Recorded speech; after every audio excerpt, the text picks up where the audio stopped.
Good morning students. Chemistry class में आपका स्वागत है। 12th क्लास के इस लेक्चर में हमारा टॉपिक चल रहा है chemical reactions of carboxylic acids. Last class के अंदर हमने देखी थी reactions in which the bond cleavage between C double bond O O H, यानी ऐसी रिएक्शंस जिसके अंदर ओ एच ग्रुप क्या होता है रिप्लेस होता है, हाइड्रोक्सी ग्रुप क्या होता है रिमूव होता है। उन रिएक्शंस को हम देख रहे थे, जिसके अंदर हमने जो फर्स्ट रिएक्शन देखी थी वो देखी थी कि रिएक्शन जिसके अंदर जो कार्बोक्सिलिक एसिड होता है वाटर मॉलिक्यूल लूज करता है, उस रिएक्शन को हमने बोला था dehydration reaction. Reactions in which C double bond O H group cleavage, या फिर जिनके अंदर ओ एच ग्रुप निकलता है, या फिर न्यूक्लियोफिलिक सब्सटीट्यूशन रिएक्शन बोल सकते हो। ये जो रिएक्शन होगी फर्स्ट जो है डिहाइड्रेशन के लिए मैंने आपको ये बोला था the most popular dehydrating reagent is the phosphorus pentaoxide, और in other cases we can use the acidic medium when the carboxylic acids are heated in presence of any protonic acid की जगह पे आप ले सकते हो H2SO4 ले सकते हो। इसके अलावा अगर आप H3PO4 काम में लेना चाहो तो भी ले सकते हो, फॉस्फोरिक एसिड भी ले सकते हो और सल्फ्यूरिक एसिड भी ले सकते हो। दोनों एसिड की प्रेजेंस में जब इसको हीट करेंगे देन वाटर मोलिक्यूल लूज होगा और then it convert into acetic anhydride compounds के अंदर कन्वर्ट होता है डिहाइड्रेशन से, ठीक है ना। मोस्ट पॉपुलर रिएजेंट ध्यान रखना, जब भी P2O5 मिले एरो के ऊपर आपको याद रखना है कि आपको क्या रिमूव करना है, यहाँ से वाटर मॉलिक्यूल रिमूव करना है, ठीक है। ये हो चुका था कल।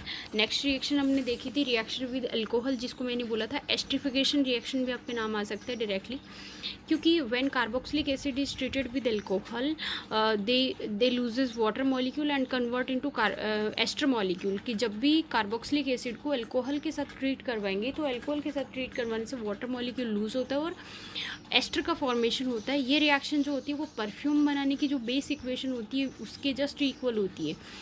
एस्टर का फॉर्मेशन होने की वजह से इस रिएक्शन को हम क्या बोलते हैं, एस्ट्रिफिकेशन रिएक्शन भी बोलते हैं।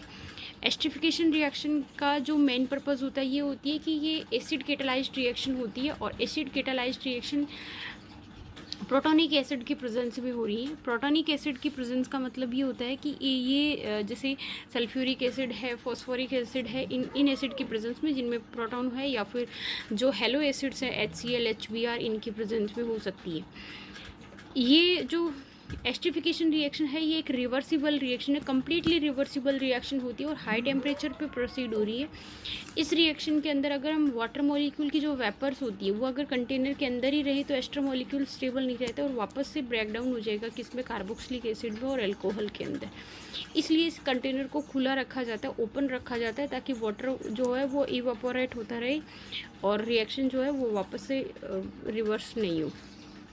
ये इसका एग्जांपल, ये एसिटिक एसिड को रिएक्शन करवाई इथेनॉल के साथ में और कन्वर्ट हो गया किस में, एस्टर मॉलिक्यूल के अंदर, ठीक है। वैसे एस्टर का जो नाम होता है वो किस तरीके से करते हैं, एल्किल एल्केनोइड के फॉर्म में करते हैं। जो छोटा ग्रुप होता है उसको तो हम उसके साथ में तो क्या आता है C double bond O group आता है, ठीक है। और जो C2H5 है वो बड़ा ग्रुप है, उसको एल्केन की फॉर्म में लिखते हैं, तो इसको बोलेंगे हम मिथाइल, है ना, सॉरी इथाइल, C2H5 को इथाइल, और जिसके साथ में COO ग्रुप आएगा उसका नाम क्या है, एथेनोइड। तो एथिल एथेनोइड नाम है इसका, ठीक है ना, एथिल एथेनोइड, या फिर एथिल मेथिल एस्टर बोल सकते हो, इथाइल मिथाइल एस्टर भी बोल सकते हो, कोई दिक्कत नहीं है, वो कॉमन नेम हो गया। नेक्स्ट रिएक्शन देखो, reaction with PCl3 PCl5 and SOCl2। कल इस रिएक्शन के लिए मैंने एक कमेंट किया था कि इस रिएक्शन को this is widely use reaction and this is also the industrial method because the sub products are gaseous, so we don't required any purification to the product. कि जब भी अपन रिएक्शन कर रहे हैं तो इसके जो सब प्रोडक्ट होते हैं वो all are gaseous, so evaporate होने के अंदर वो इजीली क्या होता है कंटेनर से बाहर निकल जाते हैं और जो भी प्रोडक्ट मिलता है वो प्यूरीफाई फॉर्म के अंदर मिलता है। इसलिए इस रिएक्शन को क्या होता है वाइल्डली यूज किया जाता है, इंडस्ट्रियल लेवल पे इसको वाइल्डली यूज करते हैं अपन। तो देखो इसके अंदर ये होती है जैसे RCOH होती है, तो RCOH न्यूक्लियोफिलिक सब्सटीट्यूशन रिएक्शन है। न्यूक्लियोफिलिक सब्सटीट्यूशन रिएक्शन में आप क्या करोगे, जैसे PCl है तो फास्फोरस पे प्लस, क्लोरीन पे माइनस, COH में OH ग्रुप है उस पे माइनस, तो Cl का रिप्लेसमेंट इससे होता है। तो आपके पास 3 मॉलिक्यूल होते हैं किसके, कार्बोक्सिलिक एसिड के। तीनों मॉलिक्यूल का OH ग्रुप तो फास्फोरस के साथ अटैच हो रहेगा और तीनों क्लोरीन किसके साथ, RCO ग्रुप के साथ रहेंगे। तो आपके पास मिलेगा RCOCl प्लस जो पी के साथ आए थे 3 OH, तो POH का होल थ्राइस बोल सकते हो। और अगर दूसरे से रीअरेंज करके लिखना चाहो तो आप इसको क्या लिख रहे हो, H3PO3 लिख रहे हो। फॉस्फोरस एसिड होता है, 4 होता है तो फॉस्फोरिक एसिड हो जाता है ना, फॉस्फोरस एसिड हो गया।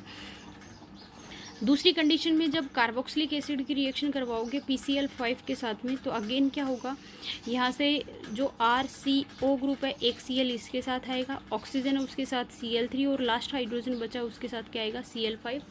ये जो लिखने का तरीका मैंने आपको ये बताया था, RC double bond OOH, H के साथ Cl, बीच वाले के साथ Cl3, इसको PCl5 को किस तरीके से लिखा है, PCl3 Cl। इसके जो 2 बॉन्ड होते हैं उसकी लेंथ काफ़ी बड़ी होती है, इसलिए PCl5 जो मॉलिक्यूल है वो डिसोशिएट हो जाता है PCl3 और Cl अलग अलग। तो इसका जो प्रोडक्ट है वो क्या है, RCOCl, ये तो मेन प्रोडक्ट हो गया। उसके साथ में इसेंशियल प्रोडक्ट क्या बने, POCl3, फास्फोरस ऑक्सीक्लोराइड, और दूसरा बना है हाइड्रोजन क्लोराइड HCl। तो इसका जो प्रोडक्ट है, सब प्रोडक्ट वो क्या है, POCl3 है, उसके साथ क्या है, HCl है, और ये मेन प्रोडक्ट है वो क्या है, एसिड क्लोराइड या RCOCl हो गया। आगे देखो इसको आप, नेक्स्ट जो है RCOOH carboxylic acid react with SOCl2 thionyl chloride. Thionyl chloride के साथ जब रिएक्शन करवाओगे तो थायोनिल क्लोराइड की रिएक्शन के अंदर भी क्या होता है, HCl। उसी तरीके से लिखते हैं इसको, RCO, फिर इसके नीचे Cl, S double bond OCl, HCl, RCOCl, SOO, SO2। ठीक है ना, बीच वाला तो क्या हो गया, SO2, इधर वाला HCl, इधर वाला RCOCl। तो RCOCl यानी तीनों के जो मेन प्रोडक्ट होते हैं वो तो होते हैं एसिड क्लोराइड, सबका सब प्रोडक्ट अलग होता है। तो अगर आपने PCl3 लिया है फॉस्फोरस एसिड, PCl5 लिया है तो फास्फोरस ऑक्सीक्लोराइड और HCl, और अगर आपने SOCl2 लिया, थायोनिल क्लोराइड लिया, तो आप लिखेंगे SO2 प्लस HCl। ठीक है, ये इसके क्या होते हैं, सब प्रोडक्ट होते हैं। नेक्स्ट जो रिएक्शन आती है वो आती है रिएक्शन विद अमोनिया। देखो सबसे पहला कमेंट है, अमोनिया क्या होता है, स्ट्रॉन्ग बेस होता है, और कार्बोक्सिलिक एसिड क्या होता है, स्ट्रॉन्ग एसिड होता है। When carboxylic acid treated with ammonia it gives ammonium salt, क्योंकि आपने हमेशा से ही पढ़ा है, when acid and bases are treated with each other, या फिर आप बोल सकते हो by the reaction of acid and base salt are form, है ना। जब एसिड और बेस की रिएक्शन करवाते हो तो क्या बनता है, सॉल्ट बनता है। तो जब कार्बोक्सिलिक एसिड को अमोनिया के साथ ट्रीट करवाते हो आप, तो कार्बोक्सिलिक एसिड और अमोनिया की रिएक्शन से आपके पास में अमोनियम सॉल्ट का फॉर्मेशन होता है। ठीक है ना, कार्बोक्सिलिक एसिड और अमोनिया की रिएक्शन, इसमें ये क्या होता है, स्ट्रॉन्ग एसिड होता है, ये स्ट्रॉन्ग बेस होता है। एसिड और बेस की रिएक्शन न्यूट्रलाइजेशन रिएक्शन होती है, उससे किसका फॉर्मेशन होता है, सॉल्ट का फॉर्मेशन होता है। और इस सॉल्ट को अगर आप फर्दर हीट करोगे तो इससे क्या होगा, वाटर मॉलिक्यूल लूज होगा और क्या बनेगा, रेस्पेक्टिव अमाइड का फॉर्मेशन होता है। इस रिएक्शन में ये होता है कि अमोनियम सॉल्ट का बनना इस रिएक्शन का कैरेक्टरिस्टिक फीचर होता है। ठीक है ना, अमोनियम सॉल्ट का बनना कैरेक्टरिस्टिक फीचर होता है। तो रिएक्शन के टाइम में आपसे वो ये चीज़ देखना चाहता है, ना कि प्रोडक्ट, क्योंकि प्रोडक्ट का सबको पता है OH और H निकालेंगे तो CO के साथ में NH2 ग्रुप जुड़ जाएगा। नहीं, इस तरीके से नहीं है। जब भी आप रिएक्शन करो तो आपको ये स्टेप लेना इसेंशियल होता है, क्योंकि इस रिएक्शन का कैरेक्टरिस्टिक फीचर है वो है अमोनियम सॉल्ट का फॉर्मेशन। तो कार्बोक्सिलिक एसिड आपने एग्जाम्पल लिया इसमें एसिटिक एसिड का, CH3COOH। एसिटिक एसिड को रिएक्शन करवाई है अमोनिया के साथ में, प्रोटोनिक एसिड को इसके साथ रिएक्शन करवाई है, एसिटीज ये ग्रुप इसके साथ ऐड हो गया, क्योंकि स्ट्रॉन्ग बेस है, स्ट्रॉन्ग बेस हमेशा हाइड्रोजन एब्स्ट्रैक्ट करता है।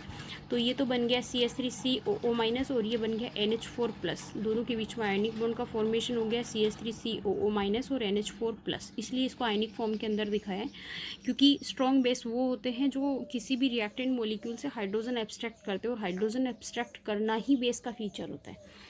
तो स्ट्रॉन्ग बेस होने की वजह से एसिटिक एसिड का हाइड्रोजन लेगा, हाइड्रोजन लेते ही एसिटिक एसिड एसिटेट आयन के अंदर कन्वर्ट हो जाएगा CH3COO-, और अमोनिया किस में कन्वर्ट हो जाएगा, NH4+ के अंदर। दोनों के अंदर इलेक्ट्रोस्टैटिक फोर्स ऑफ अट्रैक्शन लगेगा और इनके बीच में क्या होती है, सॉल्ट फॉर्मेशन होगा, जिसको अपन बोलते हैं अमोनियम एसिटेट बन गया।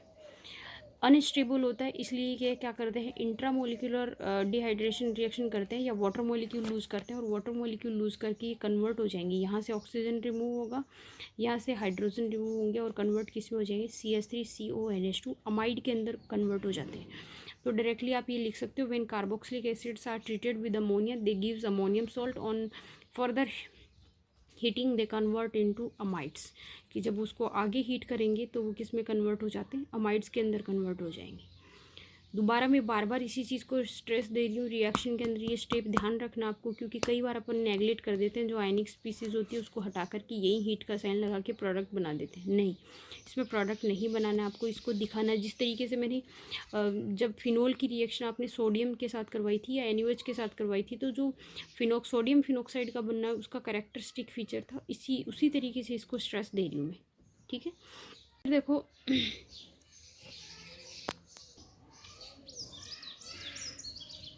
फिर देखो इसका दूसरा एग्जांपल लेते हैं। जैसे एरोमेटिक एग्जांपल लिया मैंने, एरोमेटिक के अंदर देखो हमने बेंजोइक एसिड लिया है। जब बेंजोइक एसिड को रिएक्शन करवाई अमोनिया से तो अमोनियम बेंजोएट बन जाएगा, CH3CO माइनस NH4 प्लस, तो C6H5COO minus NH4 plus, ammonium benzoate बन गया। अमोनियम बेंजोएट को अगेन हीट किया, वापस से वाटर मॉलिक्यूल निकल जाएगा और क्या बन जाएगा, बेंजेमाइड, C6H5CONH2। ठीक है ना, C6H5CONH2 जिसको बोलते हैं बेंजेमाइड बोलते हैं। ठीक है, तो इसका मतलब ये है कि एलिफेटिक हो, एरोमेटिक हो, मोनोकार्बोक्सिलिक एसिड हो, डाइकार्बोक्सिलिक एसिड हो, उसका कोई फ़र्क नहीं पड़ता, सिर्फ और सिर्फ ये ग्रुप्स की रिएक्शन आपस में। इसके आगे देखो एक एग्जांपल है, ये अगर किसी को याद हो तो एक बार सोच के बताना कि पॉलीमर जब पढ़ा था हमने, तो पॉलीमर के अंदर हमने टेरेलिन पढ़ा था। ठीक है ना, टेरेलिन पढ़ा था। इसके अलावा हमने जो ग्लिप्टल था, डेक्रोन बोलते हो जिसको, उसके अंदर भी अपनी देखी थी।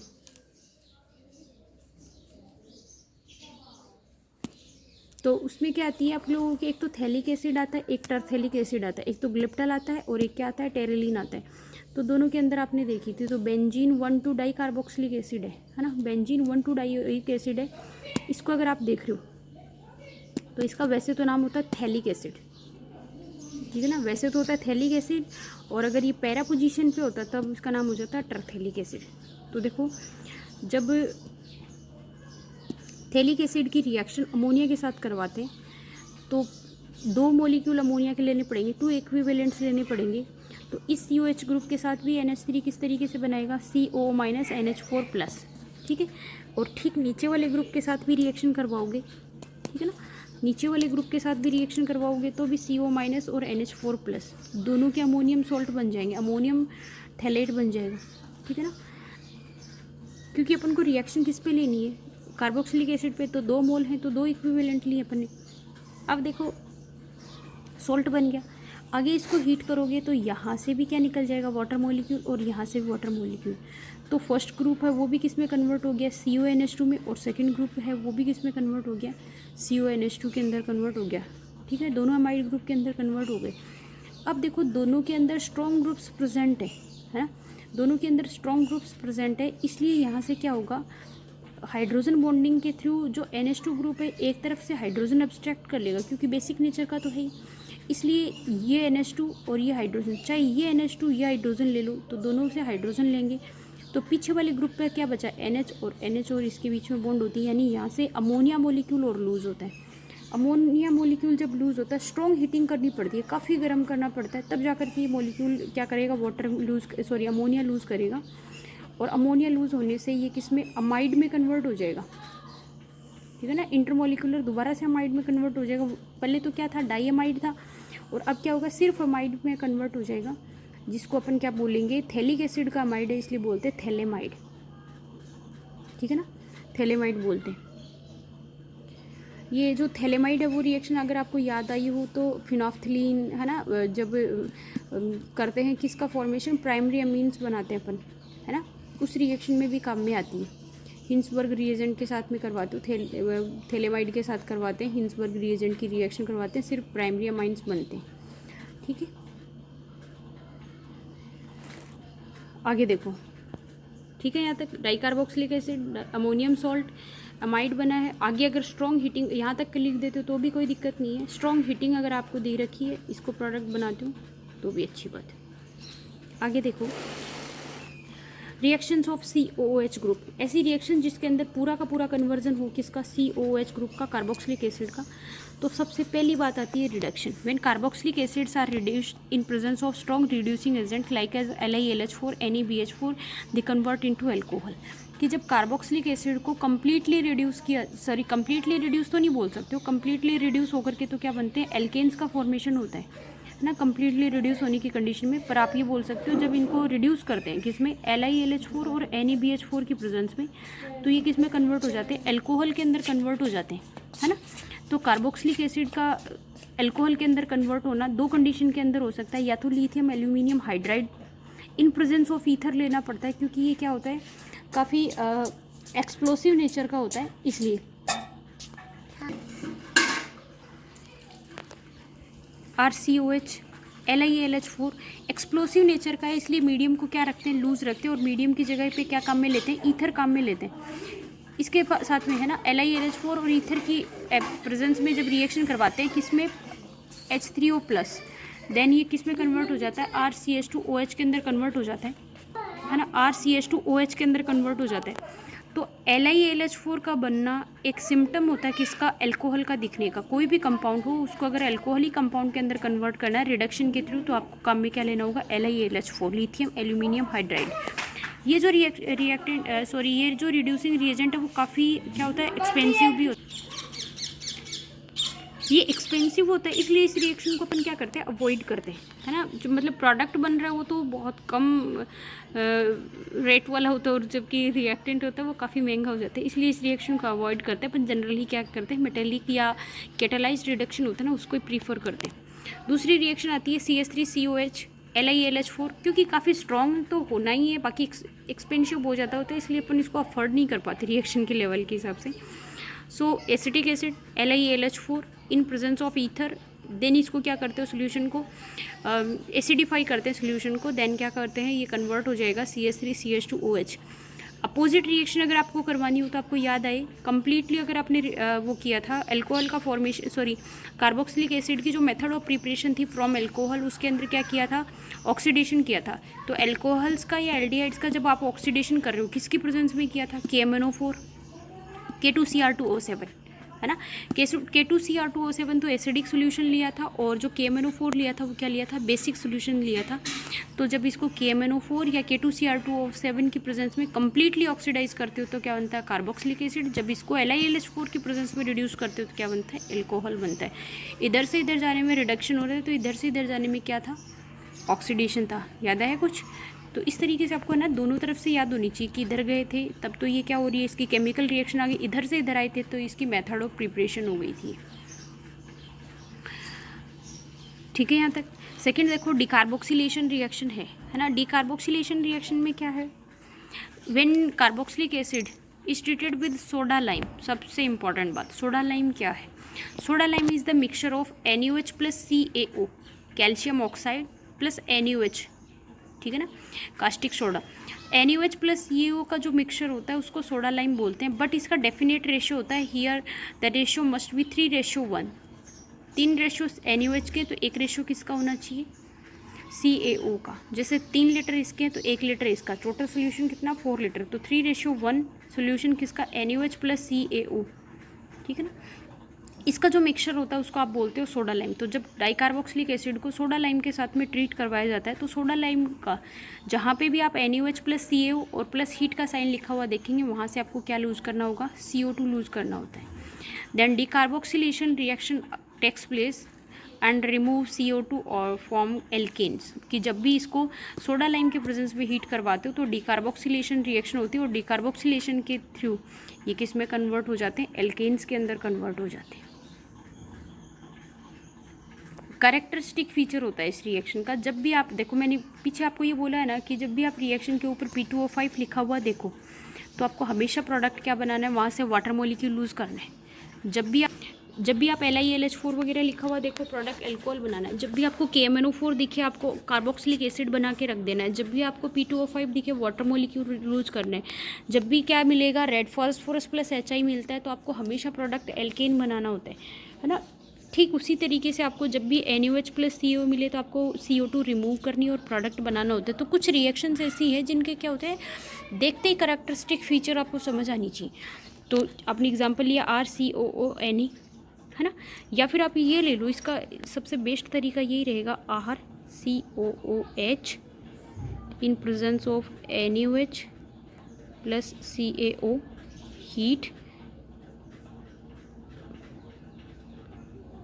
RH प्लस CO2, ठीक है ना, कन्वर्ट हो जाएगी किसमें, एल्केन के अंदर, और क्या रिमूव करेगी, CO2 रिमूव करेगी।